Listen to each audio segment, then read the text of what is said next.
दोस्तों, रात के करीब 11 बज रहे थे। सड़कें सूनी हो चुकी थीं और ठंडी हवा हल्की हल्की चल रही थी। अमित, एक 28 साल का नौजवान, एक पार्क की बेंच पर बैठा अपनी जिंदगी के बारे में सोच रहा था। उसकी आंखों में निराशा थी, चेहरे पर चिंता की लकीरें और मन में असफलताओं का बोझ। वह एक नौकरी करता था, लेकिन उसकी तनख्वाह इतनी कम थी कि महीने के अंत तक पैसे खत्म हो जाते। उसकी हर कोशिश नाकाम हो रही थी। उसे लगने लगा था कि वह कभी सफल नहीं हो पाएगा।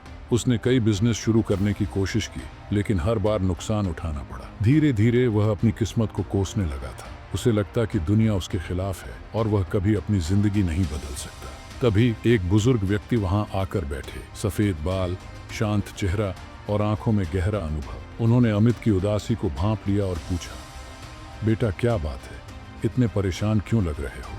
अमित पहले तो चुप रहा, लेकिन फिर उसने अपनी सारी परेशानियां उस बुजुर्ग के सामने रख दी। किस्मत खराब है, मौके नहीं मिल रहे, मेहनत बेकार जा रही है। बुजुर्ग ने मुस्कुराते हुए पूछा, क्या तुम्हें सच में लगता है कि तुम्हारी जिंदगी कभी नहीं बदल सकती? अमित ने कहा, हाँ, मैंने बहुत कोशिश कर ली, लेकिन सब बेकार गया।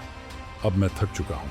बुजुर्ग ने जेब से 100 रुपये का नोट निकाला और अमित से पूछा, अगर मैं इसे जमीन पर गिरा दूं, कुचल दूं, तब भी क्या यह 100 रुपये का ही रहेगा?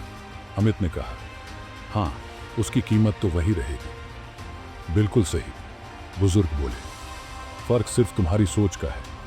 अगर तुम अपने बारे में ऐसा सोचते हो कि तुम हार चुके हो तो तुम सच में हार जाओगे, लेकिन अगर तुम मानते हो कि तुम अब भी मूल्यवान हो तो तुम खुद को बदल सकते हो।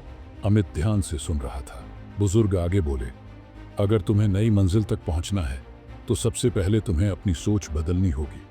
तुम सोचते हो कि दुनिया तुम्हारे खिलाफ है, लेकिन असल में यह सिर्फ तुम्हारे दिमाग की कल्पना है। तुम्हारे अंदर असीमित ताकत है, बस तुम्हें खुद पर विश्वास करने की जरूरत है। अमित को एहसास हुआ कि उसकी असफलताओं की असली वजह हालात नहीं, बल्कि उसका नकारात्मक सोच था। जब भी उसे कोई कठिनाई आती, वह हार मान लेता। अमित ने उसी समय फैसला किया कि अब वह अपनी सोच को बदलेगा। उसने अपने पुराने बिजनेस की गलतियों से सीखने की ठानी। उसने नकारात्मक विचारों को हटाकर नए जोश के साथ काम शुरू किया। कुछ ही महीनों में उसकी मेहनत रंग लाने लगी। उसकी नई सोच ने उसे नई रणनीतियां अपनाने के लिए प्रेरित किया। धीरे धीरे उसका बिजनेस बढ़ने लगा और उसे सफलता मिलने लगी। कुछ साल बाद अमित एक सफल उद्यमी बन चुका था। उसने खुद को साबित कर दिया था कि अगर इंसान अपनी सोच बदल दे तो उसकी जिंदगी भी बदल सकती है। वह उसी पार्क में जाकर बैठा जहां कभी वह हारा हुआ महसूस कर रहा था, लेकिन इस बार उसकी आंखों में आत्मविश्वास था, चेहरे पर मुस्कान थी और दिल में एक नया जोश। याद रखें, आपकी मानसिकता ही आपकी तकदीर बनाती है। तो आज से ही अपनी सोच को बदलें और अपने सपनों की ओर पहला कदम उठाएं।